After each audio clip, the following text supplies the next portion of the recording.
ओम शांति। 18 मार्च 2024 के ईश्वरीय महावाक्य। पहले एक नजर मुरली के मुख्य पॉइंट पर। बाबा ने कहा, परमपिता परमात्मा के सिवाय विश्व में शांति स्थापन करने की राय और कोई दे नहीं सकते। काल पर जीत कैसे पाई जाती है, यह जो नॉलेज है वह अमर बनाती है। इससे आयु बड़ी होती है। मृत्यु लोक में है रावण राज्य, अमर लोक में है राम राज्य। देवताओं को कभी काल नहीं खाता, वहाँ काल के जमघट होते नहीं। एक खाल छोड़ दूसरी लेते हैं, इसको कहा जाता है बेहद का वैराग्य। रचयिता बाप ही आकर अपना और रचना के आदि मध्य अंत का सारा नॉलेज देते हैं और राजयोग भी सिखाते हैं।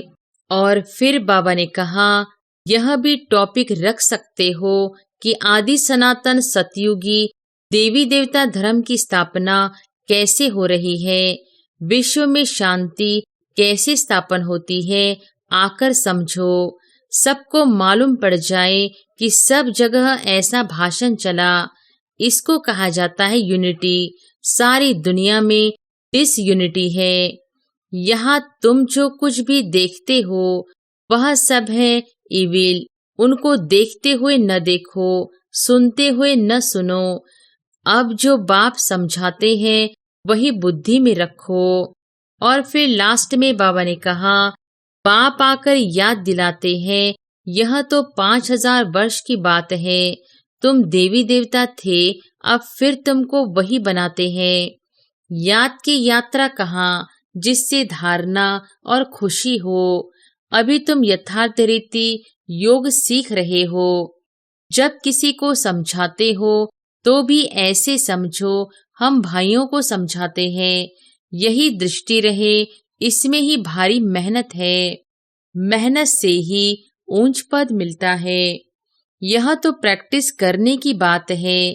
दिन प्रतिदिन तुम्हारी यह प्रैक्टिस बढ़ती जाएगी। कितने करोड़ों मनुष्य हैं, सबको हम सी ऑफ कर फिर अपनी राजधानी में चले जाएंगे। और अब सुनते हैं महावाक्यों को विस्तार से। मुरली का सार। मीठे बच्चे, विचार सागर मंथन कर एक ऐसी टॉपिक निकालो जो सब जगह एक ही टॉपिक पर भाषण चले। यही है तुम्हारी यूनिटी। प्रश्न है, कौन सी मेहनत करते करते तुम बच्चे पास विद ऑनर हो सकते हो? उत्तर है, कर्म बंधन से अतीत बनो। जब किसी से बात करते हो तो आत्मा भाई समझ भाई को देखो। बाप से सुनते हो तो भी बाप को भ्रिकुटी में देखो। भाई भाई की दृष्टि से वह स्नेह और संबंध पक्का हो जाएगा। यही मेहनत का काम है। इससे ही पास विद ऑनर बनेंगे। ऊंच पद पाने वाले बच्चे यह पुरुषार्थ अवश्य करेंगे। ओम शांति। मीठे मीठे बच्चों को समझाया गया है, यह है मृत्यु लोक। उसकी भेंट में अमरलोक भी है। भक्ति मार्ग में दिखाते हैं, शंकर ने पार्वती को अमर कथा सुनाई। अब अमरलोक में तो तुम जाते हो। शंकर तो कथा सुनाते नहीं। कथा सुनाने वाला ज्ञान सागर एक ही बाप है। शंकर कोई ज्ञान सागर नहीं जो कथा सुनाएंगे। ऐसी ऐसी बातों पर तुम बच्चों को समझाना है। काल पर जीत कैसे पाई जाती है, यह जो नॉलेज है वह अमर बनाती है। इससे आयु बड़ी होती है। वहाँ काल होता नहीं। यहाँ तुम 5 विकारों अथवा रावण पर जीत पाने से राम राज्य अथवा अमरलोक के मालिक बनते हो। मृत्युलोक में है रावण राज्य, अमरलोक में है राम राज्य। देवताओं को कभी काल नहीं खाता। वहाँ काल के जमघट होते नहीं। तो यह टॉपिक भी बहुत अच्छी है। मनुष्य काल पर विजय कैसे पा सकते हैं, यह सारी ज्ञान की बातें हैं। भारत अमरलोक था, कितनी बड़ी आयु थी। सर्प का मिसाल भी सतयुग के लिए है। एक खाल छोड़ दूसरी लेते हैं, इसको कहा जाता है बेहद का वैराग्य। जानते हैं सारी दुनिया का विनाश होने वाला है, यह पुराना शरीर भी छोड़ना है। यह 84 जन्मों की पुरानी खाल है। अमर लोक में ऐसे नहीं होता। वहां फिर समझते हैं अब शरीर बड़ा जड़जड़ीभूत हो गया है, इसे छोड़ नया शरीर लेंगे। फिर साक्षात्कार भी होता है। समझ को ही साक्षात्कार कहा जाता है। हमारी अब नई खाल तैयार हुई है, पुरानी को अब छोड़ना है। वहां भी ऐसे ही होता है।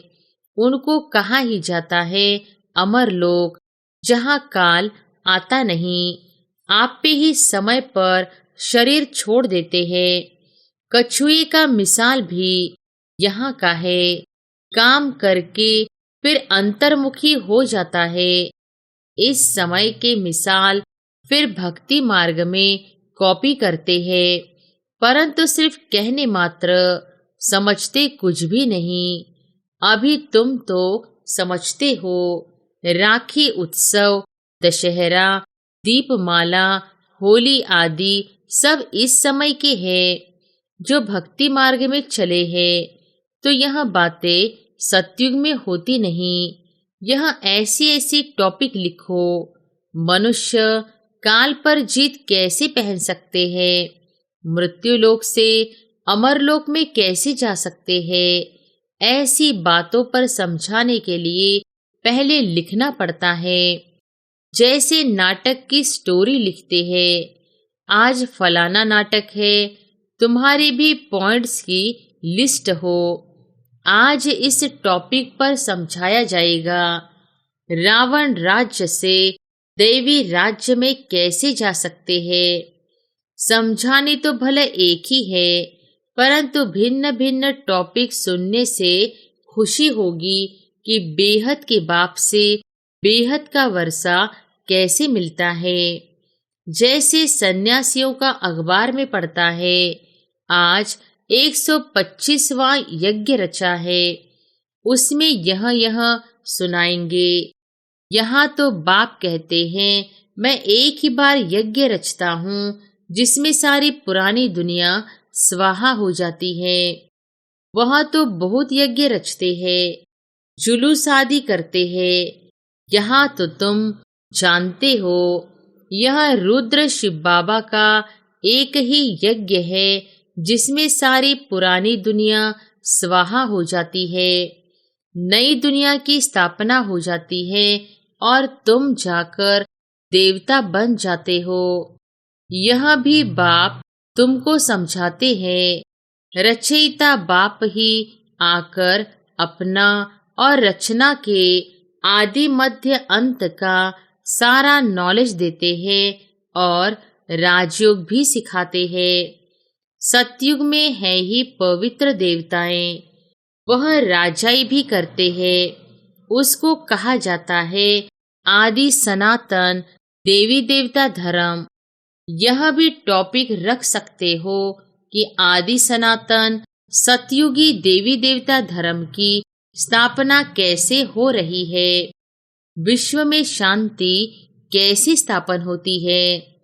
आकर समझो, परमपिता परमात्मा के सिवाय विश्व में शांति स्थापन करने की राय और कोई दे नहीं सकते। राय देने वाले को भी प्राइज मिलती है। विश्व में शांति स्थापन करने की प्राइज कैसे और कौन देते हैं, यह भी टॉपिक है।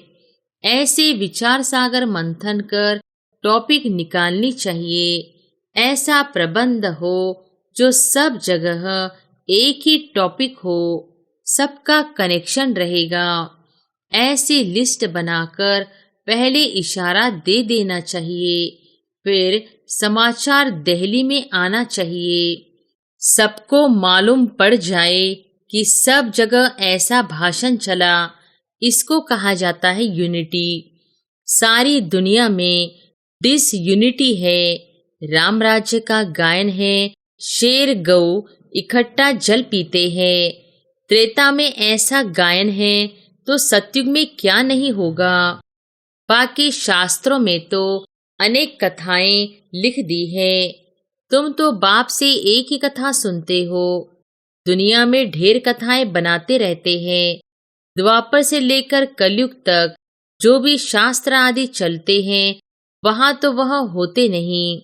भक्ति मार्ग की सब बातें पूरी हो जाती है। यहाँ तुम जो कुछ भी देखते हो सब कुछ है इविल। उनको देखते हुए न देखो, सुनते हुए न सुनो। अब जो बाप समझाते हैं वही बुद्धि में रखो। हम संगम युगी ब्राह्मण कितने ऊंच हैं, देवताओं से भी ऊंच हैं। इस समय हम ईश्वरीय औलाद है, धीरे धीरे वृद्धि को पाते रहते हैं। इतनी सहज बात भी किसकी बुद्धि में नहीं आती है। हम ईश्वरीय संतान हैं तो जरूर स्वर्ग के मालिक होने चाहिए, क्योंकि वह बाप स्वर्ग की स्थापना करते हैं। करोड़ों वर्ष कह देने कारण कोई बात याद नहीं रहती है। बाप आकर याद दिलाते हैं, यह तो 5000 वर्ष की बात है। तुम देवी देवता थे, अब फिर तुमको वही बनाते हैं। सम्मुख सुनने से कितनी खुशी और रिफ्रेशमेंट आ जाती है। बच्चे जो सयाने हैं, समझू हैं, उनकी बुद्धि में आता है हमको बाप से वर्षा तो जरूर लेना है। बाप नई दुनिया रचते हैं तो जरूर हम भी नई दुनिया में होने चाहिए। एक बाप के तो सब बच्चे हैं। सबका धर्म, सबके रहने का स्थान, आना जाना सब भिन्न भिन्न प्रकार का है। कैसे जाकर मूल वतन में निवास करते हैं यह भी बुद्धि में है। मूल वतन में सीजरा है, सूक्ष्म वतन में सीजरा नहीं दिखा सकते। वहाँ जो कुछ दिखाते हैं वह सब है साक्षात्कार की बातें। यह सब ड्रामा में नोंद है। फिर सूक्ष्म वतन में भी जाते हैं, वहाँ मूवी चलती है। बीच में मूवी का भी ड्रामा बनाया था, फिर टॉकी बना है। साइलेंस का तो ड्रामा बन न सके। बच्चे जानते हैं हम साइलेंस में कैसे रहते हैं। जैसे वहाँ आत्माओं का सीजरा है वैसे यहाँ मनुष्यों का है।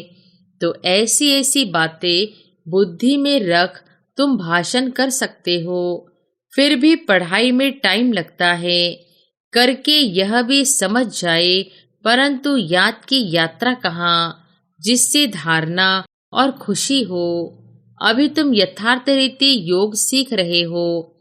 बच्चों को समझाया है, सबको भाई भाई देखो।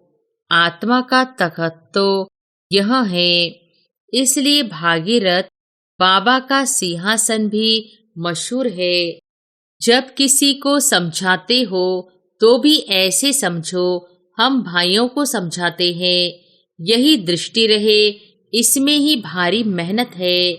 मेहनत से ही ऊंच पद मिलता है। बाप भी ऐसे देखेंगे, बाप की नजर भी भ्रिकुटी के बीच में जाएगी। आत्मा तो छोटी बिंदी है, सुनती भी वही है। तुम बाप को भी भ्रिकुटी के बीच में देखेंगे। बाबा भी यहाँ है तो भाई ब्रह्मा की आत्मा भी यहाँ है। ऐसे बुद्धि में रहने से तुम भी जैसे ज्ञान सागर के बच्चे ज्ञान सागर बन जाते हो। तुम्हारे लिए तो बहुत सहज है। गृहस्थ व्यवहार में रहने वालों के लिए यह अवस्था जरा मुश्किल है। सुनकर घर चले जाते हैं। वहाँ का वातावरण ही और है, यहाँ सहज है। बाबा युक्ति बहुत सहज बताते हैं। अपने को आत्मा समझो, बाप को याद करो। यह भी भाई है। इस दृष्टि से कर्म बंधन से अतीत हो जाएंगे। शरीर भी भूल जाता है, सिर्फ बाप ही याद रहता है। इसमें मेहनत करते रहेंगे तब पास विद ऑनर होंगे। ऐसी अवस्था में बिरला ही कोई रहता है। विश्व का मालिक भी वही बनते हैं। 8 रत्नों की माला है ना, तो पुरुषार्थ करना है। ऊंच पद पाने वाले कैसे भी करके पुरुषार्थ जरूर करते होंगे। इसमें दूसरी कुछ भी बातें निकलती नहीं है। भाई भाई की दृष्टि, स्नेह और संबंध हो जाता है। दृष्टि वह जम जाती है। इसलिए बाप कहते हैं तुमको बहुत गुह्य गुह्य बातें सुनाता हूँ। इसमें अभ्यास करना मेहनत का काम है। यहाँ भी बैठे हो तो अपने को आत्मा समझो। आत्मा ही सुनती है। सुनने वाली आत्मा को तुम देखते हो। मनुष्य तो कह देते आत्मा निर्लेप है, बाकी क्या शरीर सुनता है। यह तो रॉन्ग है। बाप तुमको गुह्य गुह्य बातें सुनाते हैं। मेहनत तो बच्चों को करनी है। जो कल्प पहले बने थे वह मेहनत जरूर करेंगे, अपना अनुभव भी सुनाएंगे। ऐसे हम सुनता सुनाता हूँ, टेव आदत पड़ गई है। आत्मा को ही सुनाते हैं मन मना भव। फिर वह उनको कहते हैं मन मना भव, अर्थात बाप को याद करो। यह गुप्त मेहनत है। जैसे पढ़ाई भी एकांत में झाड़ के नीचे जाकर पढ़ते हैं, वह है स्थूल बात। यह तो प्रैक्टिस करने की बात है। दिन प्रतिदिन तुम्हारी यह प्रैक्टिस बढ़ती जाएगी। तुम नई नई बातें सुनते हो ना। जो तुम अभी सुनते हो वह फिर नए नए आकर सुनेंगे। कोई कहते हैं हम देरी से आए हैं। अरे तुम तो और ही फर्स्ट क्लास गुह्य गुह्य बातें सुनते हो। जो पुरुषार्थ करने से ही ऊंच पद मिलता है। और ही अच्छा, माया तो पिछाड़ी तक छोड़ती नहीं है। माया की लड़ाई चलती रहेगी जब तक तुम जीत पहनो। फिर अनायास ही तुम चले जाएंगे। जो जितना याद करेंगे समझेंगे। हम जाते हैं बाप के पास, शरीर छोड़ देते हैं। बाबा ने देखा है ऐसे ब्रह्म में लीन होने का लक्ष्य रखने वाले जब शरीर छोड़ते हैं तो सन्नाटा हो जाता है। बाकी मोक्ष तो कोई पाता नहीं है, न वापिस ही जाता है। नाटक में तो सब एक्टर चाहिए ना। अंत में सब आ जाते हैं। जब एक भी नहीं रहेगा तब वापिस जाएंगे। जो भी मनुष्य मात्र है सब चले जाएंगे, बाकी थोड़े बचेंगे। वह कहेंगे सबको सी ऑफ किया। इस समय सतयुग की स्थापना हो रही है। कितने करोड़ों मनुष्य हैं। सबको हम सी ऑफ कर फिर अपनी राजधानी में चले जाएंगे। वो लोग तो करके 40-50 को सी ऑफ करते होंगे। तुम कितनों को सी ऑफ करते हो? सभी आत्माएं मच्छरों सदृश चली जाएंगी शांति धाम। तुम आए हो साथ ले जाने और सबको भेजने के लिए। तुम्हारी बातें वंडरफुल है। इतने करोड़ों मनुष्य जाएंगे, उनको सी ऑफ करेंगे, सब वापस मूल वतन में चले जाएंगे। यह भी तुम्हारी बुद्धि ही काम करती है। धीरे धीरे सीजरा बड़ा हो जाएगा। फिर रुंडमाला रुद्रमाला बन जाएगी। यह बात तुम्हारी बुद्धि में है कि रुद्रमाला रुंडमाला कैसे बनती है। तुम्हारे में भी जो भी विशाल बुद्धि है वही इस बात को समझ सकते हैं। अनेक प्रकार से बाप समझाते रहते हैं याद करने लिए। हम रुद्रमाला में जाकर रुंडमाला में आएंगे, फिर नंबरवार आते रहेंगे। कितनी बड़ी रुद्रमाला बनती है, इस ज्ञान को कोई भी नहीं जानते हैं। शुरू से लेकर इस ज्ञान को कोई जानते नहीं। तुम संगम युगी ब्राह्मण ही जानते हो। इस संगम युग को याद करो तो सारी नॉलेज बुद्धि में आ जाएगी। तुम हो लाइट हाउस, सबको ठिकाने पर लगाने वाले। तुम कैसे अच्छे लाइट हाउस बनते हो। ऐसी कोई बात नहीं जो तुमसे लागू न होती हो। तुम सर्जन भी हो, शराब भी हो, धोबी भी हो। सभी खूबियां, विशेषताएं तुम्हारे में आ जाती है। महिमा तुम्हारी भी हो जाती है, परंतु नंबरवार पुरुषार्थ अनुसार जैसे जैसे कर्तव्य करते हो ऐसा ऐसा गायन होता है। बाप तो डायरेक्शन देते हैं, उस पर विचार करना, सेमिनार करना तुम बच्चों का काम है। बाबा कोई मना नहीं करते हैं। अच्छा, बहुत सुनाने से क्या फायदा। बाप कहते हैं मन मना भव। बाप तुम्हें कितना तरावटी माल खिलाते हैं। अच्छा, मीठे मीठे सिकिलधे बच्चों प्रति माता पिता बाप दादा का याद प्यार और गुड मॉर्निंग। रूहानी बाप की रूहानी बच्चों को नमस्ते। धारणा के लिए मुख्य सार। पहली पॉइंट, सदा नशा रहे कि हम संगम युगी ब्राह्मण देवताओं से भी ऊंचे हैं, क्योंकि अभी हम ईश्वरीय औलाद हैं। हम मास्टर ज्ञान सागर है। सभी खूबियां इस समय हमारे में भर रही है। दूसरी पॉइंट, जो बाप समझाते हैं वही बुद्धि में रखना है। बाकी कुछ भी सुनते हुए न सुनो, देखते हुए न देखो। Hear no evil, see no evil.